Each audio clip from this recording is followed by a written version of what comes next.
మనందరి అదృష్టం.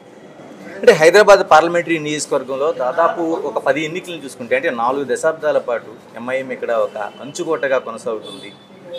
మీరు అటువంటి కంచుకోటను బద్దలు కొడతానని ఏ ధైర్యంతో ఏ ఆత్మవిశ్వాసంతో చెప్పగలుగుతున్నారు?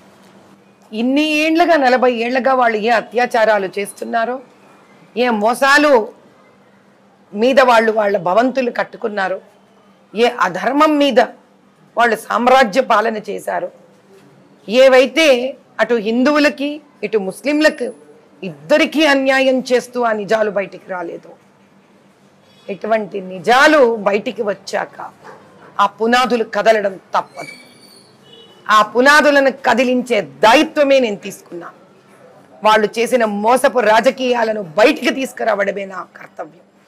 ఎందుకంటే వీళ్ళు ఒక్క హైదరాబాద్ లోక్సభ పార్లమెంట్తో ఆగలేదు. వీళ్ళ ఆగడాలు ఇక్కడతో ఆగట్లేదు. వీళ్ళు తెలంగాణ రాష్ట్రం అంతా కూడా రకరకాల ఇక్కడ పొలిటికల్ పార్టీలతో చేతులు కలపడం, ప్రజలను మోసం చేయడం, ఇప్పుడు దేశవ్యాప్తంగా కూడా వెళ్ళాలనుకోవడం, ఇది ప్రజలకు తెలియాలి.